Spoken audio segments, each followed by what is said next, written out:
Star Trek Picard is coming out early next year, and you're wanting to relive some of the glory days while you wait for Jean-Luc Picard's next great adventure. Or maybe you're interested in the new show, but you didn't watch The Next Generation back in the day, so you want to get all caught up. Either way, you might be wondering, what should I watch before Star Trek Picard? Well, have no fear, because I've put together a bit of a list of my recommendations. I'm Adam David Collings, and if you want to geek out over science fiction and fantasy with me, be sure to click that subscribe button and the bell. So let's look at my list. Number 1, we have Star Trek The Next Generation, The Best of Both Worlds.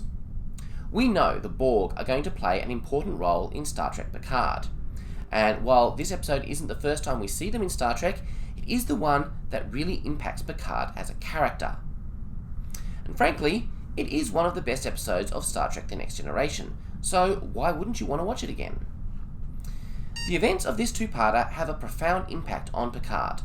He will never be the same again, but in a lot of ways, this is Riker's episode. It's a time of growth for both of them. You can bet that in some ways the events of this story will still be haunting Picard as he has to come face to face with the Borg once again. Number 2, Star Trek The Next Generation, Family. You can't watch Best of Both Worlds without following it up with Family. This episode takes time to really explore the emotional impact of Picard's harrowing time with the Borg. It's a beautiful character piece. In addition, we get to meet some of Picard's family. If this episode doesn't make you emotional, you better check your soul, because you might not have one. Number 3, Star Trek The Next Generation, Eyeborg.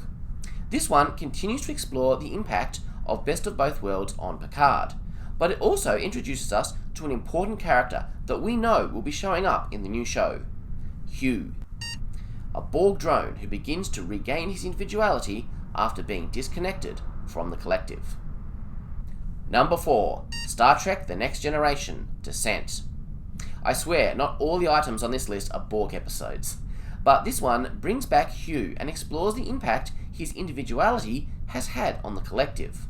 This two-parter is the last time we'll see Hugh on screen before we see him again in Star Trek Picard. This episode also gives us some character development for Data, who we know will be showing up in the show in some form. Number 5, Star Trek The Next Generation, All Good Things. There's no Borg in this one. This is the final episode of TNG. In this story, Picard is travelling through 3 different time periods: the present, the time of the pilot episode, and the far future. And by far future, I mean roughly the time that Star Trek Picard is set. The general consensus is that this is happening 4 years before Star Trek Picard, but some of the data is open to interpretation. In this episode, the characters all acknowledge that what Picard saw was a possible future, and that what they experienced could be quite different. And we know this is true, since the Enterprise D, which showed up in the future, was destroyed in Star Trek Generations. This is just a great story, which is full of Easter eggs for the whole of Star Trek The Next Generation. But it's interesting to see one possible interpretation of the time when the new show will be set. Number 6, Star Trek First Contact. This one is worth watching simply because it's a great movie. My favourite Star Trek movie, in fact. But it gives us another encounter between Picard and the Borg. During the course of this story, Picard comes to terms with the fact that he hasn't yet let go of all the hurt and pain from his experiences in Best of Both Worlds.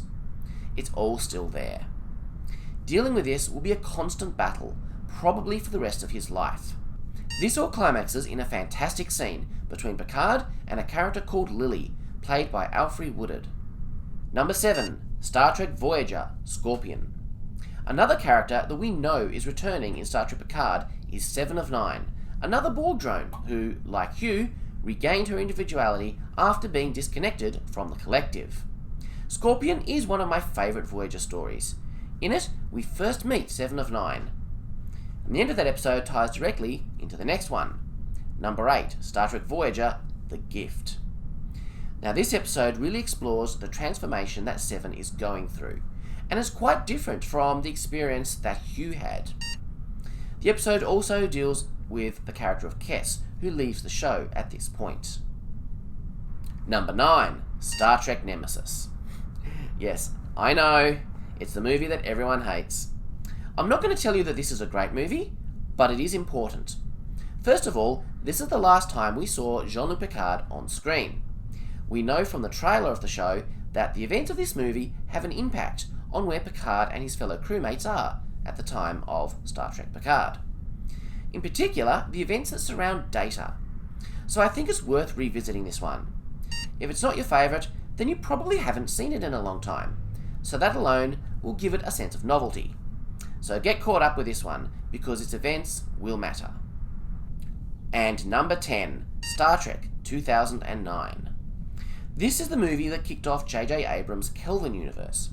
And while the events of this movie take place in an alternate timeline, the inciting incident that caused the creation of that alternate universe took place in the Prime timeline, where Star Trek Picard is set.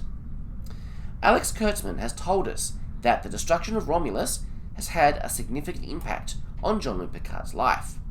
We don't know all the details, but it's a good assumption that Picard was tasked with helping the Romulan refugees that were left behind by the loss of their homeworld.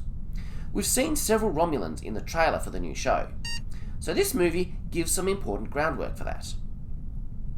So that's my list. Now I'm going to go back and watch everything on this list myself, and I'll be sharing my thoughts on all these stories right here. Maybe you'd like to do the same. Be sure to subscribe so that you don't miss any of those episodes. But this is just my list. What would your list look like? What would you include that I haven't? Would you exclude anything that I have on my list? I'd be interested to find out, so let me know in the comments. If you love Star Trek, you might be interested in my book series, Duel of the Stars. It's about a cruise ship that has to flee into unexplored space when Earth falls to an alien occupation. Now they have to learn to survive amongst all those strange new worlds, but they're not exactly prepared for this. Duel of the Stars is a flying hotel full of tourists. Book 2 is coming out in a few weeks, and Book 1 is just 99 cents. I even have a prequel story called Fall of the HMS Adelaide, which you can get at adamdavidcollins.com/free. So, live long and prosper, and I'll see you out there.